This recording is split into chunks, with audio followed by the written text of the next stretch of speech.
전셋집 화장실 천장이 무너졌다. 그날부터 안녕하세요, 버딩미. 당신이 판사라면 입니다. 오늘은 전세를 사는 분이라면 등골이 서늘해질 이야기를 들고 왔습니다. 1억 8천만 원을 걸고 들어간 집, 입주한 지 겨우 3개월 만에 화장실 천장이 무너져 내렸습니다. 임대인은 사용하는데 문제 없다며 응급처치만 하고 사라졌고, 세입자는 매일 밤 천장을 올려다보며 불안에 떨었죠. 여러분이라면 이 상황 그냥 참고 살 수 있으셨겠습니까? 2022년 11월 15일 서울 마포구 신촌동의 한 아파트. 정민지 씨 34살의 직장인이 설레는 마음으로 현관문을 열던 날로부터 이야기는 시작됩니다. 전세금 1억 8천만 원. 쉽게 모을 수 있는 돈이 아니죠. 민지 씨에게는 몇 년치 절약과 대출이 담긴 금액이었을 겁니다. 그런데 문을 열자마자 코끝을 찌른 건 설렘이 아니라 곰팡이 냄새였습니다. 화장실 천장 모서리는 이미 검게 변해 있었고, 벽지 사이로 물이 새우며든 흔적이 선명했거든요. 그날 밤 민지 씨는 임대인 박상훈 씨 52살에게 사진과 함께 메시지를 보냈습니다. 정중하게 조심스럽게 천장에 누수 흔적이 보입니다. 확인 부탁드립니다. 답장은 이틀 뒤에야 왔습니다. 원래 오래된 건물이라 그래요. 조금 지켜보죠. 지켜보라는 말이 얼마나 불안한 말인지 그 집에서 자야 하는 민지 씨만 알았겠죠. 그리고 12월 23일 새벽 2시 쿵 하는 소리에 잠을 깬 민지 씨가 화장실로 달려갔을 때 그녀의 눈앞에 펼쳐진 건 바닥에 흩어진 석고보드 조각들이었습니다. 30cm 크기의 천장 한 덩이가 그대로 떨어진 거예요. 위층 욕실 배관에서 새어나온 물이 수개월간 쌓여 구조물을 썩혀버린 겁니다. 떨리는 손으로 박 씨에게 전화를 건 민지 씨. 천장이 무너졌어요. 당장 와주셔야 합니다. 박 씨의 대답은 이랬습니다. 크리스마스 연휴인데 무슨 업체를 구합니까? 일단 비닐 덮어두세요.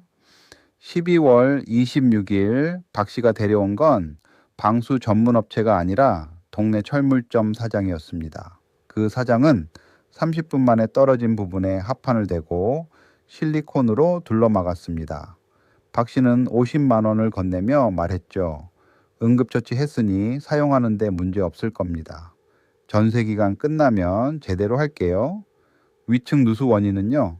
위층은 제 소유 아니에요. 복잡하게 만들지 마세요.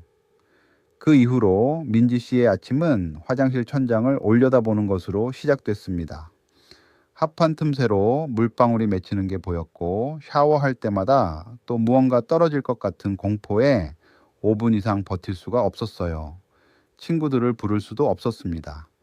1억 8천만 원이 묶인 집에서 그녀는 손님처럼 살았습니다. 회사 화장실에서 씻고 집에서는 최소한의 시간만 보냈죠. 2월이 되자 합판 한쪽이 쳐져 내려오기 시작했습니다. 민지 씨가 다시 연락하자 박 씨는 짜증 섞인 목소리로 말했습니다. 제가 벌써 50만 원 드렸잖아요. 임차인도 사용하면서 관리를 해야죠. 그날 민지 씨는 방수 전문 업체 3곳에서 견적을 받았습니다.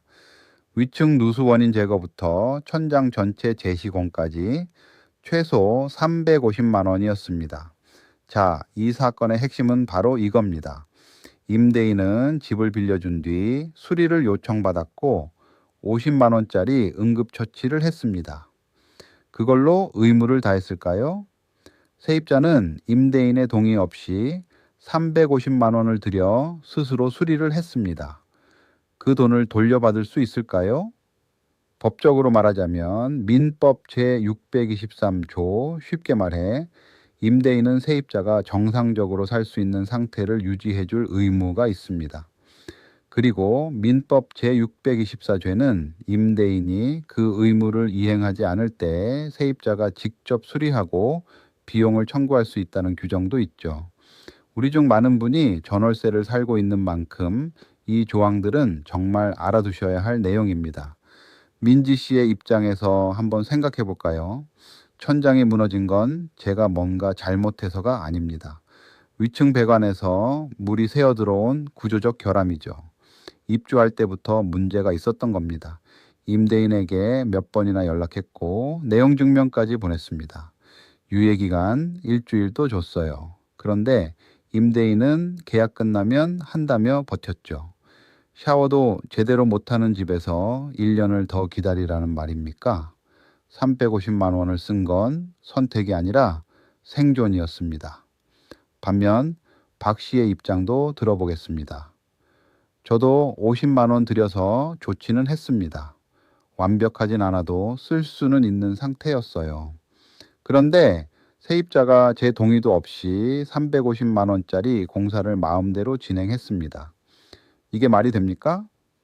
계약 기간이 끝나면 제대로 수리할 생각이었고 그건 임대인의 당연한 권리입니다. 임차인이 자기 판단으로 과도한 공사를 해놓고 돈을 달라고 하면 임대인은 뭐가 됩니까? 여러분은 어느 쪽 손을 들어주시겠습니까?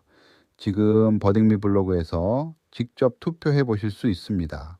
민지 씨가 350만 원 전액을 받아야 한다고 생각하시는지 아니면 박 씨가 옳다고 생각하시는지 혹은 일부만 인정돼야 한다고 생각하시는지 직접 선택해 보세요. 투표에 참여하신 후에 실제 판결을 확인하실 수 있습니다. 자, 과연 판사는 어떤 결정을 내렸을까요? 드디어 실제 판사는 어떤 결정을 내렸을까요? 서울중앙지방법원은 원고 민지 씨의 일부 승소를 선고했습니다. 피고 박 씨는 민지 씨에게 300만 원을 지급하라는 판결이었죠. 재판부는 먼저 임대인의 수리 의무 범위를 명확히 정리했습니다. 민법 제623조가 말하는 정상적 사용 가능 상태는 단순히 물리적으로 들어가서 잘 수 있는 정도가 아니라 통상적이고 정상적인 거주가 보장되는 상태를 의미한다고 봤습니다. 천장 일부가 무너지고 추가 붕괴의 위험이 있는 상태라면 그건 정상 거주가 아니라는 거죠. 박 씨가 진행한 합한 응급조치에 대해서는 감정인이 법정에서 고개를 저었습니다. 이건 수리가 아니라 임시방편입니다. 구조적 안전성이 확보되지 않았습니다. 재판부도 응급조치를 했다는 것만으로 수리 의무를 다했다고 볼 수 없다고 명확히 설시했습니다. 민지 씨가 직접 수리하고 비용을 청구할 수 있는 권리, 즉 민법 제624조의 대위 수리 권리도 인정됐습니다. 사전에 내용 증명을 보내고 일주일의 유예 기간을 줬으며 박 씨가 명시적으로 거부했으니 요건을 충분히 갖췄다는 거죠. 동의 없이 한 공사라는 박 씨의 주장은 받아들여지지 않았습니다. 다만 350만 원 전액이 인정된 건 아니었습니다. 위층 배관 보수에 들어간 50만 원은 공용 부분 수리로 임대인이 부담할 몫이 아니라고 봤습니다. 위층 소유자나 관리사무소가 처리해야 할 영역이라는 거죠. 그래서 천장 재시공 비용 300만 원만 인정됐습니다. 재판부는 임차인의 대위 수리는 필요 최소한의 범위로 제한되어야 한다는 원칙도 함께 제시했습니다.